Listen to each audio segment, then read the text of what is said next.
তুই বিয়ে কয়টা করছ? 4টা। আমি কয় নাম্বার? 6 নম্বর। আপনি আমার মেজাজ দেখাচ্ছেন কেন? আরে দূরে মেজাজ দেখাবো না, কি তোমার কোলে লইয়া চুমা খাবো না কি ভাই? আমি তো ভাবছিলাম কোলে লই তুমি খাইবেন। খাও খাও, অসুবিধা নেই, খাও। বাবারে নোট কবুল কর। পৃথিবীতে সকল নারী তার স্বামীকে নিজের সবটা দিয়ে ভালোবাসে। কোনো নারী তার স্বামীর ভাগ কাউকে দিতে চায় না।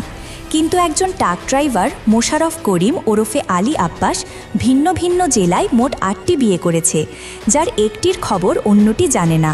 কিন্তু যখন সবাই সবটা জেনে যাবে তখন মোশাররফ করিমের অবস্থাটা কেমন হবে? এবং সেই সাথে এই 8 জন নারীর প্রেম, ভালোবাসা, মাতৃত্ব, আশা আকাঙ্ক্ষা আর সংগ্রামের বাস্তব চিত্র ফুটে উঠেছে এই গল্পে। শুধু তাই নয়, এই গল্পের শেষটায় এমন একটি চমক রয়েছে যা আপনাকেও চমকে দেবে। তো আর কথা না বাড়িয়ে শুরু করছি আজকের এই বহুল প্রতীক্ষিত এবং আলোচিত সিরিজ বোহেমিয়ান ঘোড়া। সিরিজের শুরুতেই আমরা একটা চলন্ত ট্র্যাককে দেখতে পাই। এই ট্র্যাকটার নাম লাগাম ছাড়া ঘোড়া। এই ট্র্যাকের পিছু নিয়েছে একদল অস্ত্রসহ বাহিনী। কিন্তু এই ট্র্যাকের ড্রাইভার ছিল খুবই চতুর। সে তার গাড়ির মতো দেখতে আরেকটা গাড়িকে পিছনে ফেলে নিজের ট্র্যাকটাকে অন্য রাস্তায় ঘুরিয়ে নেয়। এজন্য সেই বাহিনীরা ভুল লোককে ধরে বসে। এরপর আমরা সেই আসল গাড়ির ড্রাইভারকে দেখতে পাই। এই ড্রাইভারের নাম হচ্ছে আলী আব্বাস। অন্যদিকে তারা আব্বাসকে মনে করে যে লোককে ধরেছে সেই ড্রাইভার তো এসবের কিছুই জানে না। আর তখনই সেখানে তাদের চেয়ারম্যান চলে আসে। এই চেয়ারম্যানের নাম মোহাম্মদ হোসেন। সে তার সুন্দরীকে চায়। এই চেয়ারম্যান সুন্দরীকে ভালোবাসে এবং সে সুন্দরীকে বিয়ে করতে চায়, কিন্তু সুন্দরী তাকে পছন্দ করে না। আর তাই সুন্দরী আব্বাসের সাথে পালিয়ে এসেছে। এজন্য চেয়ারম্যান সে লোককে আব্বাস মনে করে অনেক রাগারাগি করে এবং এরপর তারা ট্র্যাকের ডালা খুলে দেখতে পায় এখানে সুন্দরী নেই। এতে তারা বুঝতে পারে যে তারা ভুল লোককে ধরেছে। অন্যদিকে আব্বাস গিয়ে তার ট্র্যাকের ডালা খোলে আর সেখানেই লুকিয়েছিল সুন্দরী। খুবই ছটপটে চঞ্চল একটা মেয়ে। সে আব্বাসকে ভালোবাসে, তাই সে আব্বাসকে বিয়ে করতে চায়। এই সুন্দরীর শখ ছবি তোলা আর ভিডিও করা, তাই সে আম গাছে উঠে ছবি তুলে দিতে বলে। তখন আব্বাস তাকে গাছ থেকে নামতে বলে। সুন্দরী তখন বলে, আপনি এমন মেজাজ দেখাইতেছেন কেন? তখন আব্বাস রাগ করে সুন্দরীকে বলে, আরে ধুরু, মেজাজ দেখামো না তো কি তোমারে কোলে নিয়ে চুমা খামো? তখন সুন্দরী আব্বাসের কোলে আটকে যায় আর বলে, আমি তো ভাবছি কোলে নিয়ে চুমাই খাইবেন। এই বলে সুন্দরী তাকে চুমা দিতে চায়, কিন্তু আব্বাস তাকে কোল থেকে নামিয়ে দেয়। এজন্য সুন্দরী রাগ করে চলে যেতে চায়। তখন আব্বাস বলে, 8 মানে নট, আমার সমস্যা আছে, আমি বিয়ে করতে পারবো না। তখন সুন্দরী তাকে কি সমস্যা সেটা বুঝিয়ে বলতে বলে, কিন্তু আব্বাস আর কিছু না বলে সেখান থেকে চলে যায়। এরপর আমরা দেখি আব্বাস সুন্দরী আর তার হেল্পারকে নিয়ে সামনে এগিয়ে যেতে থাকে। এই হেল্পারের নাম হচ্ছে সেলিম মিয়া। সে আব্বাসের খুবই বিশ্বস্ত। তবে গাড়িতে সুন্দরী আর আব্বাস বিয়ে নিয়ে ঝগড়া করতে থাকে। এজন্য সুন্দরী রাগ করে গাড়ি থেকে নেমে যায়। তবে কিছু দূর যাওয়ার পর সুন্দরী যখন তার মায়াভরা মুখটা নিয়ে ফিরে তাকায়, তখন আব্বাস আবারও প্রেমে পড়ে যায় আর সুন্দরীকে গাড়িতে তুলে নেয়। তবে আব্বাসের আগেরও 7টা বউ আছে, আর এখন যদি সে এই বিয়েটা করে তাহলে সে বিপদে পড়ে যাবে। তাই সে 8 নাম্বার বিয়েটা করতে চাচ্ছে না। তবে এই 8 সংখ্যার মধ্যে কেন তার এত বিপদ সেটা আমরা পরে জানতে পারবো। এরপর আব্বাস সুন্দরীকে নিয়ে একটা হোটেলে আসে। এই হোটেল মালিকের সাথে আব্বাসের খুবই সুসম্পর্ক। তবে সুন্দরী খুব মিশুক। সে খুব সহজেই হোটেল মালিককে জানিয়ে দেয় যে সে আব্বাসকে ভালোবাসে, এজন্য সে তাকে বিয়ে করতে চায়। হোটেল মালিক সুন্দরীকে দেখে বেশ পছন্দ করে। এদিকে একটা বখাটে ছেলে লুকিয়ে সুন্দরীর ছবি তুলছিল আর মজা নিচ্ছিল, আর তার পাশেই বসেছিল আব্বাস। আব্বাস তখন ছেলেটাকে হুমকি দেওয়ার সাথে সাথে সেখান থেকে ছেলেটা চলে যায়। এরপর আব্বাসের কাছে হোটেল মালিক আসে এবং সে আব্বাসকে জানায় মেয়েটা অনেক ভালো, ওর মনের ভেতরটা মায়ায় ভরা, তুমি বিয়েতে রাজি হয়ে যাও। কিন্তু আব্বাস বারবার ভয় পাচ্ছিল যে সে 8 নাম্বার বিয়েটা করলেই ফেঁসে যাবে। তাই সে শুধু বলতে থাকে 8 মানে নট। এদিকে হোটেল মালিক কাজী ডেকে আনে এবং আব্বাসকে বিয়ের আসরে বসায়। সুন্দরী তো মহা খুশি। সে খুব খুশি মনে পরপর 3 বার কবুল বলে ফেলে, কিন্তু আব্বাস কবুল বলতে চায় না। কিন্তু সুন্দরীর মায়াবী মুখখানা দেখে সে কবুল বলে ফেলে। এরপর তারা ধুমধাম করে বিয়ের অনুষ্ঠান শেষ করে। তবে এর মধ্যেই আব্বাস বারবার ভয় পেতে থাকে। তবে তারা বিয়ের রাতে অনেক গল্প করে। তখন সুন্দরী বলে, তুমি আমারে কথা দাও, তুমি আমারে আমার মায়ের কাছে শিলিগুড়ি নিয়ে যাবা। তখন আব্বাস রাজি হয়। এরপর আমরা দেখি সেলিম টাকের ভেতরে খুবই সুন্দর করে বাসর ঘর সাজিয়েছে। সুন্দরী তো বাসর ঘরে এসে অনেক খুশি হয় এবং সে এই খুশিতে কিছু ছবি তুলতে চায়। কিন্তু আব্বাস তো অনেক বিয়ে করেছে, তাই সে পাশাপাশি ছবি তুলতে ভয় পায়। তাই সে কোনো ছবিতে নিজেকে প্রদর্শন করে না।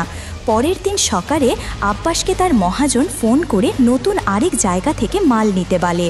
তবে কথা বলতে বলতে আব্বাস একটা সাইনবোর্ড দেখতে পায়, মাতৃছায়া কুটির শিল্প প্রশিক্ষণ কেন্দ্র। এখানে আবাসিকেরও ব্যবস্থা আছে। এমনটা দেখে আব্বাস সুন্দরীকে ভেতরে নিয়ে এখানে ভর্তি করিয়ে দেয়। এই প্রশিক্ষণ কেন্দ্রে প্রথমে সুন্দরীকে 3 মাসের টেলারিং করানো হবে এবং এরপর সে এখানে 6 মাস চাকরি করতে পারবে। আর সুন্দরীকে কাজ শেখাবে নূরজাহান নামের এক অভিজ্ঞ শিক্ষিকা। যাই হোক, এরপর আব্বাস সুন্দরীকে এখানে ভর্তি করিয়ে বিদায় নিতে চায়। তখন সুন্দরী বলে, তুমি কিন্তু আমারে দেখতে আসবা, তোমার জন্য আমার কিন্তু মন কানব। তখন আব্বাস বলে, আমি সেলিমকে বইলা দিমু, ও তোমারে টাচ ফোন দিব, আমরা সব সময় ভিডিও কলে কথা কমো। তখন সুন্দরী বলে, ভিডিও কলে কি সব কিছু করা যায়? তখন আব্বাস বলে, আগে একটা বাসা ঠিক করি, তারপর সব কিছু হবে। এরপর আব্বাস সেখান থেকে চলে যায় আর নতুন ড্রেসে নিজেকে নতুনভাবে সাজায়। এরপর আব্বাস তার স্ত্রী নূরজাহানকে ফোন করে আর তার স্ত্রী বলে, তাড়াতাড়ি আসেন, আপনার জন্য ডাবল খুশির খবর আছে।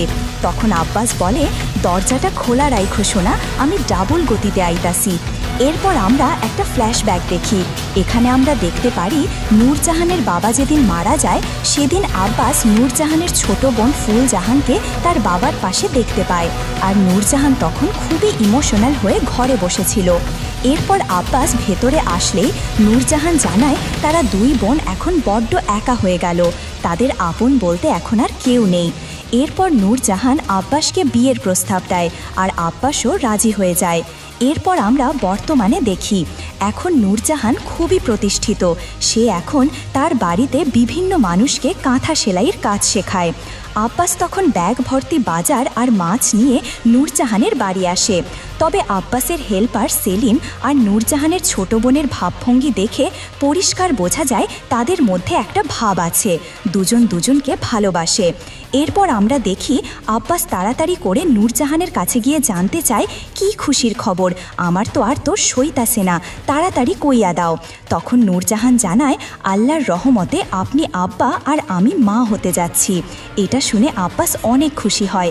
সে তখন নূরজাহানকে নিয়ে আনন্দ করতে থাকে। এরপর তারা খেতে বসলে নূরজাহান তাকে আরেকটি খুশির খবর দেয়। খবরটি হলো নূরজাহান একটি পার্মানেন্ট চাকরি পেয়েছে।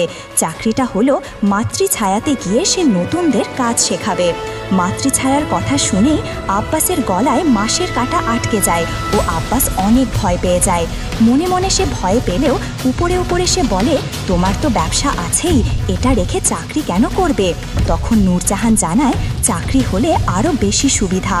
এরপর সে তার ছোট বোনকে বলে, আগামীকাল পাত্রপক্ষ দেখতে আসবে, তাই ফুলজাহান যেন ঠিক মতো চলাফেরা করে। এরপর আমরা দেখি সেলিম সাহস করে আব্বাসকে বলে দেয় যে সে ফুলজাহানকে ভালোবাসে, তাই ফুলজাহানের বিয়েটা যেন তার সাথে দেয়। কিন্তু আব্বাস তাকে মানা করে দেয় আর বলে, এই ব্যাপারে আর একটা কথা বললে তামিল মুভির কায়দায় একদম স্লো মোশনে পিটামো। বিষয় আর একটা কথা কইলে তামিল কাজে স্লো মোশনে পিটামো ভিতরে। এরপর আমরা দেখি হোসেনের লোকেরা সুন্দরীকে চারদিকে খুঁজতে থাকে।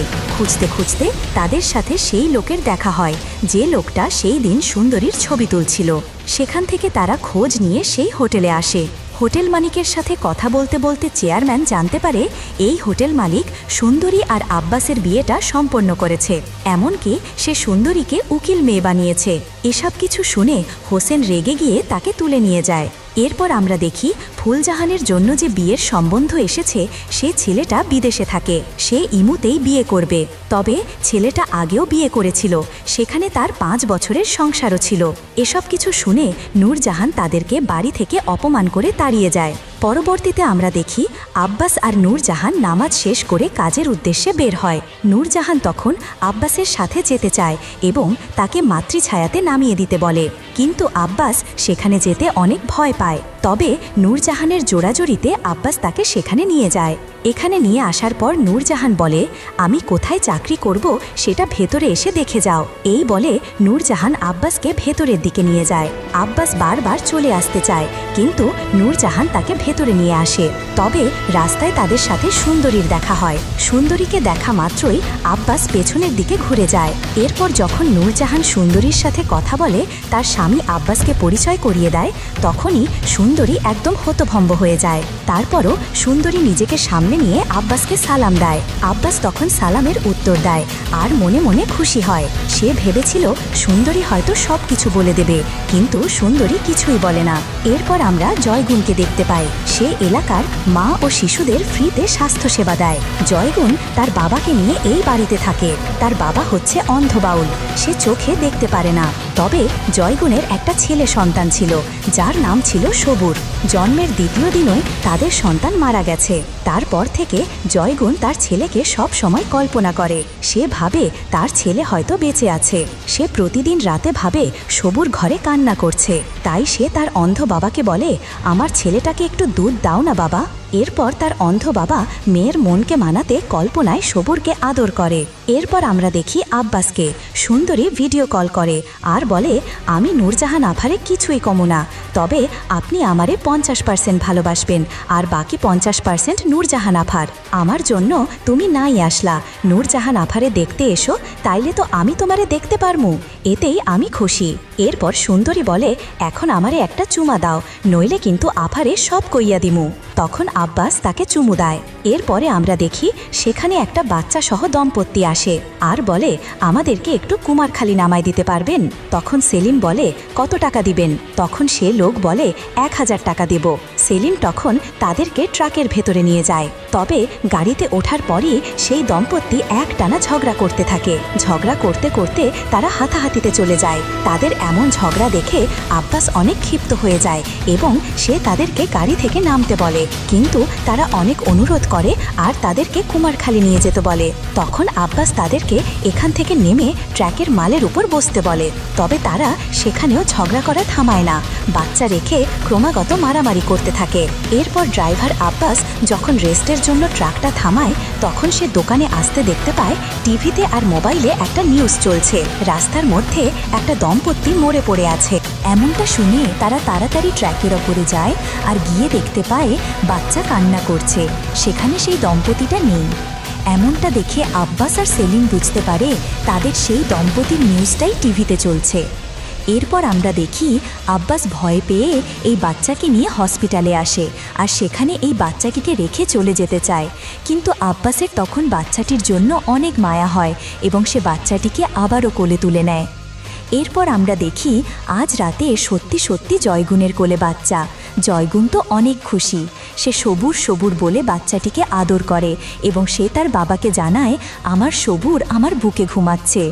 জয়গুণের বাবা তখন খুবই চিন্তিত হয়ে পড়ে আর ভাবে জয়গুণের কোলে কার বাচ্চা। এরপর সে বাইরে আসতেই আব্বাসের উপস্থিতি টের পায় এবং সে বুঝতে পারে বাচ্চাটা আব্বাসই নিয়ে এসেছে। তবে অন্ধ বাউল চোখে না দেখলেও সবই বুঝতে পারে। সে তখন আব্বাসকে অনুরোধ করে আর বলে সে যেন এই সন্তানকে এখান থেকে নিয়ে চলে যায়, কারণ সকাল হলেই তো জয়গুণ সব ভুলে যাবে। সত্যি তাই ঘটে, সকাল হলেই জয়গুণ সব ভুলে যায়। জয়গুণ প্রতিদিনের মতো আজকেও কাজের উদ্দেশ্যে বেরিয়ে পড়ে। এখন আব্বাস এই বাচ্চা নিয়ে কি করবে?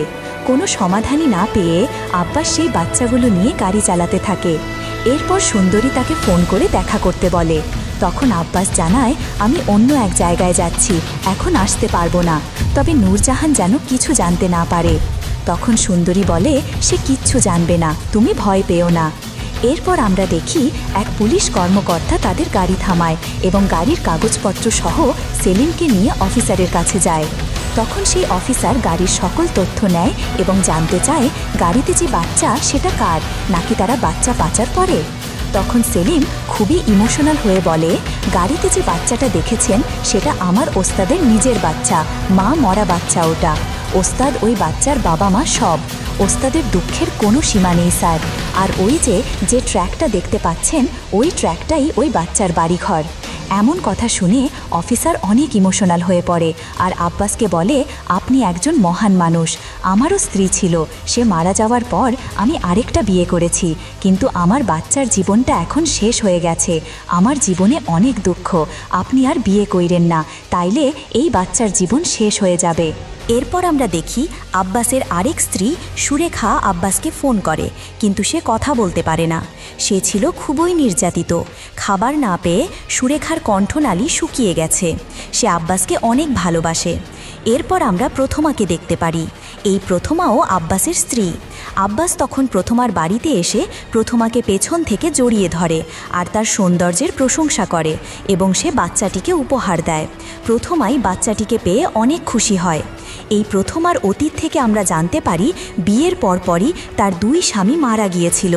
এজন্য তাকে গ্রামবাসী অপয়া বলে এলাকা থেকে তাড়িয়ে দিয়েছিল, আর এজন্য আব্বাস তাকে বিয়ে করেছে। এরপর আমরা দেখি আব্বাসের যে মহাজন ছিল সে আব্বাসকে অনেক শাসায়। এই মহাজনের নাম হচ্ছে টাইগার। মূলত এই টাইগারের জায়গাতেই আব্বাস প্রথমার বাড়িটা তৈরি করেছে, কিন্তু এই টাইগার সে জায়গায় এখন একটা মার্কেট করবে, তাই সে প্রথমার বাড়িটা ভেঙে দিতে বলে। অন্যদিকে আমরা দেখি আব্বাসের সুরেখা নামের যে স্ত্রীটা ছিল সে খুবই অসুস্থ হয়ে পড়ে। বড়ই একা অদ্ভুত এক জীবনে সে নিঃস্ব হয়ে পড়ে। এদিকে জয়গুণ সেই ফিটারটা দেখে সবুরকে মিস করে। এর মধ্যে আমরা দেখি আব্বাস সুরেখাকে ফোনে পাচ্ছে না, এজন্য আব্বাস খুবই টেনশন করে। এরপর আব্বাস সুরেখার জন্য বাজার করে সুরেখার বাড়িতে আসে, কিন্তু এখানে এসে সুরেখাকে জ্ঞান হারিয়ে মাটিতে পড়ে থাকতে দেখে। এরপর আমরা আর একটা ফ্ল্যাশব্যাক দেখি। একদিন আব্বাস মাল আনলোড করার সময় এই সুরেখাকে অসুস্থ অবস্থায় চালের বস্তার মধ্যে পেয়েছিল। এরপর থেকে সে সুরেখাকে অনেক সেবা যত্ন করে সুস্থ করেছে। সুরেখার বাবা মা মারা যাওয়ার পর তার ভাই তাকে চাউল ব্যবসার কাছে বেচে দিয়েছিল। তখন তাকে সবাই ভোগ করত, নির্যাতন করত।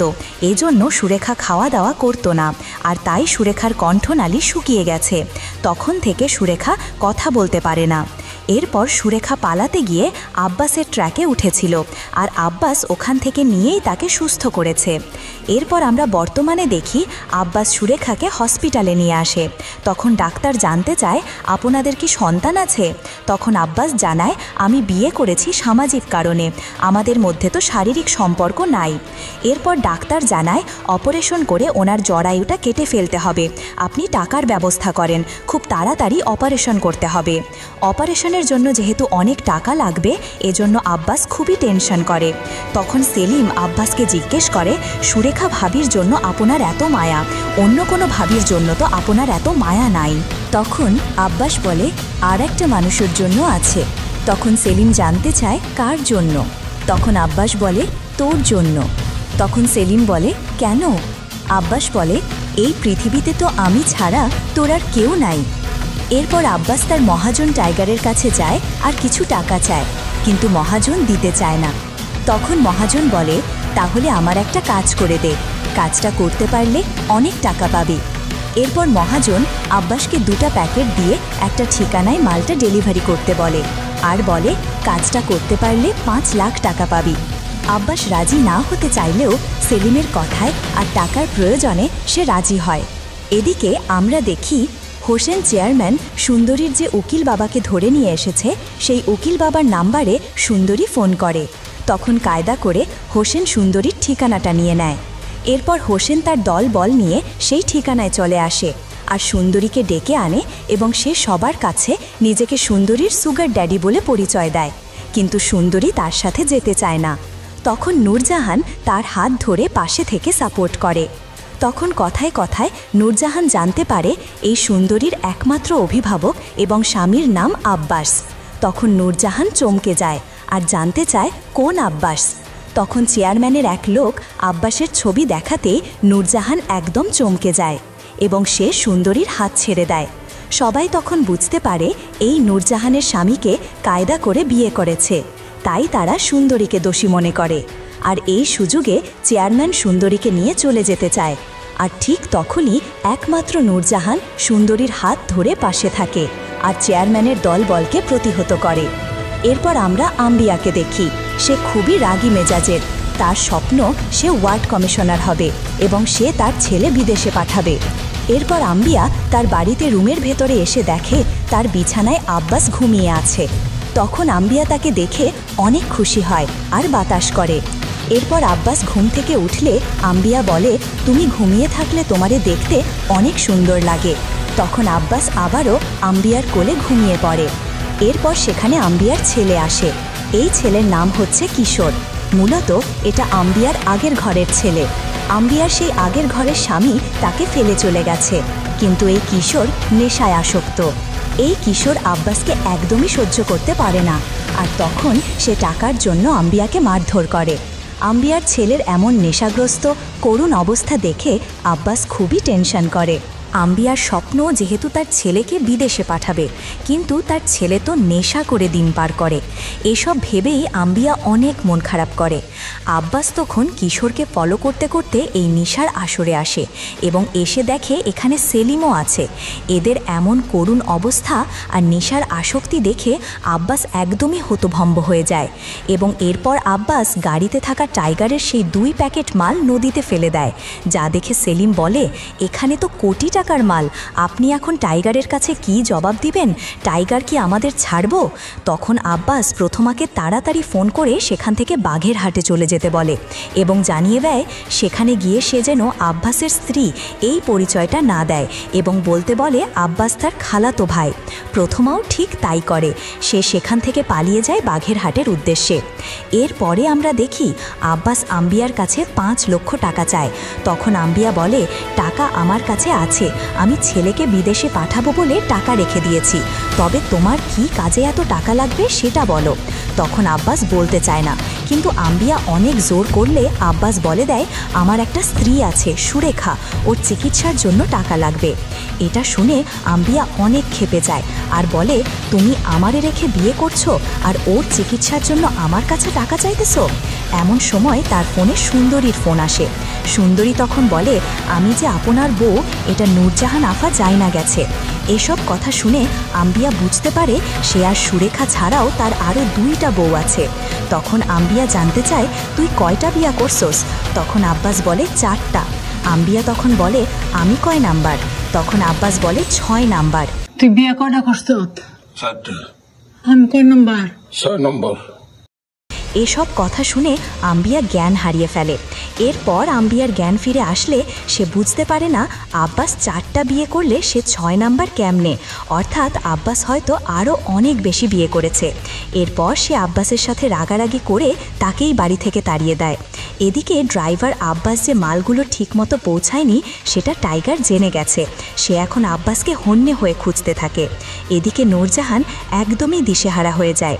নিজের ভালোবাসার প্রিয় মানুষটা কিভাবে তার সাথে প্রতারণা করেছে সেটা সে ভাবতে থাকে। সুন্দরী তখন তার কাছে এসে মাফ চায় আর বলে, আমি জানতাম না আব্বাস আপনার স্বামী। আমি গেটের কাছে যেদিন আপনারে দেখছি ওই দিনই জানছি। আমি আপনারে কইতে চাইছিলাম, পরে ভাবলাম এতে আপনাদের সংসারে অশান্তি হব। এসব বলে সুন্দরী নূরজাহানের কাছে মাফ চায় আর বলে উনি আপনারে অনেক ভালোবাসে। এই বলে সুন্দরী চলে যেতে চায়। তখন নূরজাহান বলে, তুমি কই যাবা? ওরা তো শকুনের মতো আবারও তোমারে ধরতে আসবো। তখন সুন্দরী বলে, আমার তো আর যাওয়ার জায়গা নাই। তখন নূরজাহান বলে, এখন থেকে তুমি আমার সাথে থাকবা। এরপর সুন্দরী জানায় তার বয়স যখন 6 বছর তখন তার মা আরেকজনের লগে ভাইগা গেছে আর তার বাবা সারা দিন শুধু মারামারি আর কাটাকাটি করত। তাই তার মা চইলা গেছিল। মা এসব মারামারি পছন্দ করতো না, আমিও পছন্দ করি না। মা পাইছিল বাপরে আর আমি পাইছিলাম আব্বাস, তবে আমি চাই এখন আপনারা শান্তিতে থাকুন। তখন নূরজাহান বলে, আমি আমার স্বামীকে ভুলতে চাই। এদিকে প্রথমা চলে আসে আব্বাসের আরেক স্ত্রী আজমির হকের কাছে। উনি বাঘের মতো করে ডাক দিতে পারে।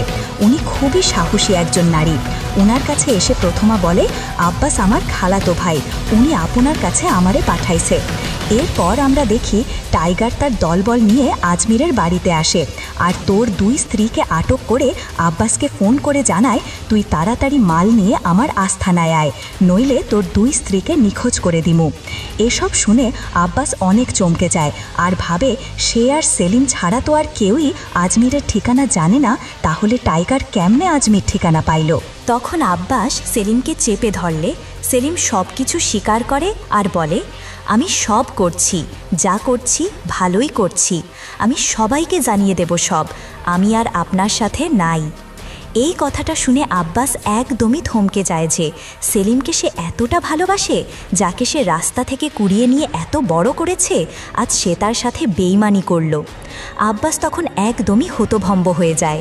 সে তখন দুঃখে সেলিমকে গাড়ি থেকে বের হয়ে যেতে বলে। তখন সেলিম বলে, এটা কি আপনার ট্র্যাক? এটা তো টাইগারের ট্র্যাক। এই বলে সেলিম আব্বাসকে গাড়ি থেকে বের করে দেয়। এরপর সেলিম বলে, আপনার জন্য আমার সব স্বপ্ন শেষ হয়ে গেছে, আমি আপনার সব শেষ করে দিমু। আর আব্বাস তখন তার লাগাম ছাড়া ট্র্যাক, মোবাইল আর সে বিশ্বস্ত প্রিয় হেল্পার সেলিমকে রেখে আপন মনে চলতে থাকে। আর সেলিম ছুটে যায় তার গন্তব্যে। সেও তার প্রিয় ওস্তাদকে হারিয়ে কাঁদতে থাকে। তবে পরক্ষণে সে খুশি হয়, কারণ সে তার ভালোবাসার মানুষ ফুলজানকে বিয়ে করতে পারবে। এরপর আব্বাস চলে আসে হসপিটালে।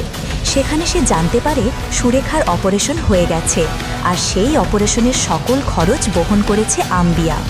এমনটা জানতে পেরে আব্বাস খুবই অবাক হয়। এরপর সেলিম টাইগারকে জানিয়ে দেয় আব্বাস হসপিটালে আছে। তাই টাইগারের লোকেরা আব্বাসকে ধরতে হসপিটালে আসে।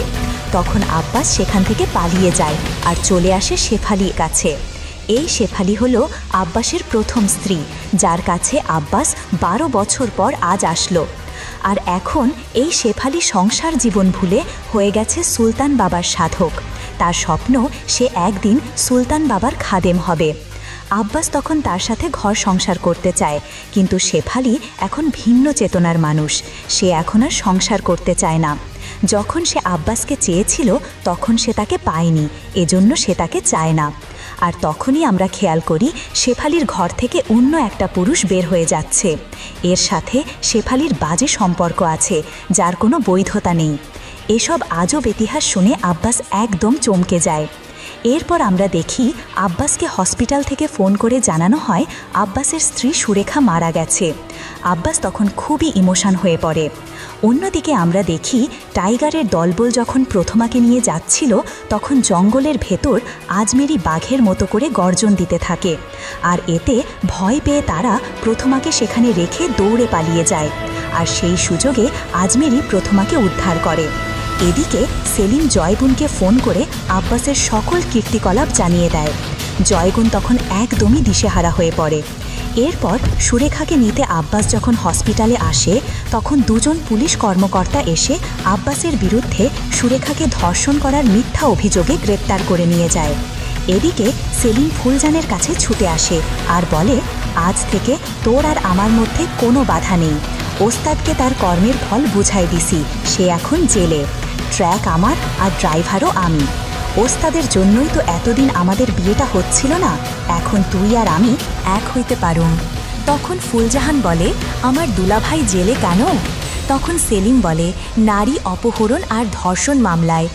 এটা শুনে ফুলজাহান সেলিমকে থাপ্পড় দিয়ে বলে, দুলাভাইকে তোর ধর্ষক মনে হয়? তুই দুলাভাইকে জেলে দিয়ে আইসোস আমারে বিয়ে করার জন্য? যে নিজের ওস্তাদের সাথে বেইমানি করতে পারে তার কোনো বিশ্বাস নাই। এই বলে ফুলজাহান তাকে তাড়িয়ে দেয়। আর এরপর সে নূরজাহানের কাছে দৌড়ে এসে বলে, তোমার কি মনে হয় দুলাভাই ধর্ষণ করতে পারে? তখন নূরজাহান বলে, যে মোর বিশ্বাস ভাঙতে পারে সে সব করতে পারে। এরপর সেলিম সেখান থেকে চলে আসে এবং সে তার আর আব্বাসের ভালোবাসাময় স্মৃতিগুলো দেখতে থাকে। এরপর সে একটা ফেসবুক ব্লগ দেখতে পায়, যেটা সে নিজে করেছিল। যে ভিডিওর এক অংশে সুরেখাকে যে টাইগারের লোকেরা নির্যাতন করেছে তার একটা প্রমাণ ছিল। এরপর আমরা দেখি চেয়ারম্যান তার দলবল নিয়ে সুন্দরীকে নিতে নূরজাহানের বাড়িতে আসে, কিন্তু নূরজাহান তখন বাড়িতে ছিল না। তাই সুন্দরী ভেতর থেকে বেরিয়ে আসে। সুন্দরীকে দেখে চেয়ারম্যান অনেক খুশি হয় আর বলে, তুমি সতীনের ঘর করবা নাকি আমারই বিয়ে করবা? তখন সুন্দরী বলে, আমি আপনারই বিয়ে করুম, কিন্তু তার আগে ফুলজানকে ছাইড়া দেন। তখন চেয়ারম্যানের লোকেরা তাকে ছেড়ে দেয়। এরপর সুন্দরী চেয়ারম্যানকে আদর করে বলে, আমি কি এভাবেই যাব নাকি রেডি হয়ে আসব? সুন্দরীর মুখে এমন রোম্যান্টিক কথা শুনে সুগার ড্যাডি সেখানেই মারা যায়। এরপর সেলিম তার নিজের ভুল বুঝতে পেরে সে পুলিশ অফিসারের কাছে আসে আর জানায়, আমার ওস্তাদ খুবই বিপদের মধ্যে আছে। সে মাদকের ব্যবসা করতে চায়নি, এজন্য তাকে মিথ্যে মামলায় টাইগার ধরে নিয়ে গেছে। এমনটা শুনে অফিসার সেখানে যায় আর আব্বাসকে মুক্ত করে। টাইগার মূলত ভুয়া পুলিশ দিয়ে আব্বাসকে গ্রেফতার করিয়েছে। এরপর সেলিম একটা ভিডিও দেখায় যেখানে স্পষ্টভাবে প্রমাণ হয় সুরেখাকে আব্বাস নয়, টাইগারের লোকেরাই নির্যাতন করেছে। তখন পুলিশ অফিসার টাইগারের লোকদেরকে থানায় ধরে নিয়ে যায়। এরপর আলী আব্বাস জয়গুনের কাছে আসলে জয়গুন তাকে তালাকনামা দিয়ে দেয় আর বলে, এটা আমাদের তালাকনামা, আপনি আর আমার স্বামী না। এই জয়গুন আর আব্বাসের স্বপ্ন ছিল তারা জয়গুনের বাউল বাবার মৃত্যুর পর তার বাবার স্মৃতিতে দুইজন মিলে গানের স্কুল দেবে। কিন্তু এই আব্বাস যেহেতু জয়গুনের জীবনে নেই, তাই সে এখন সব অর্থ দিয়ে তার বাউল বাবার চোখের চিকিৎসা করাবে। এরপর আব্বাস নূরজাহানের কাছে আসে, কিন্তু নূরজাহান তার মুখও দেখতে চায় না। এরপর আব্বাস সুন্দরীকে শিলিগুড়ির উদ্দেশ্যে বিদায় দেয়। যাওয়ার সময় সে সুন্দরীকে পেছন থেকে ডাক দিয়ে বলে, আমারে ছেড়ে থাকতে পারবা তুমি? তখন সুন্দরী বলে, মনে হইতাছে পারুম, কত বড় জায়গা, সারা দিন ঘুইরা বেড়ামো, ভিডিও বানামো, আর তারপরও যদি তোমার কথা মনে পড়ে তাহলে তোমার কাছে চইলে আসমু। তোমার জন্য আমার 50% ভালোবাসা সব সময় থাকবে, আর বাকি 50% ওই পার থেকে নিয়ে নিমু। এরপর সুন্দরী চলে যায়। এদিকে আমরা দেখি আজমিরের কাছ থেকে প্রথমা বিদায় নেয়। আজমিরি এখনও আব্বাসের অপেক্ষায় আছে। যদি আব্বাস তার কাছে আসে তাহলে সে এখনও হাসি মুখে তাকে মেনে নেবে। এদিকে আম্বিয়া স্বপ্ন পূরণের জন্য সে এবার ওয়ার্ড কমিশনার নির্বাচন করে। সব জনপ্রিয়তা ছিল তার দিকে। তারপর আমরা দেখি সেলিম আর ফুলজাহানের খুবই ধুমধাম করে বিয়ে সম্পন্ন হয়। সব শেষে আব্বাসের একটা অতীত আমরা জানতে পারি। এই আব্বাসের বয়স যখন 8 বছর তখন সে তার বাবা মাকে হারিয়েছে, তাই সে 8-এ খুব ভয় পায়। এজন্য সে সবসময় বলতো 8 মানে নট, আর তার জীবনে ঠিক তাই ঘটে। 8টা বিয়ের পরে তার জীবনের সব কিছু এলোমেলো হয়ে যায়। এরপর সে তার গাড়ি সামনে নিয়ে যাওয়ার সময় একটা নতুন মেয়ের সাথে দেখা হয়। মেয়েটা রাস্তা হারিয়ে বিপদে পড়েছে, তাই সে আব্বাসের কাছে সাহায্য চায়। তখন আব্বাস তাকে তুলে নেয়। আর এরপর সেলিম আর ফুলজাহানের দৃশ্য দেখিয়ে এই সিরিজে শেষ হয়। তো আজকের এই সিরিজটা কেমন লেগেছে সেটা অবশ্যই কমেন্টে জানাবেন। তো পরবর্তীতে কোনো মুভি বা সিরিজের গল্প শুনতে চাচ্ছেন সেটাও কমেন্ট করে জানান। আর তার আগে ভিডিওটিতে একটি লাইক করে দেন। তো বিদায় নিচ্ছি এখানেই। ভালো থাকবেন, সুস্থ থাকবেন। আল্লাহ হাফেজ।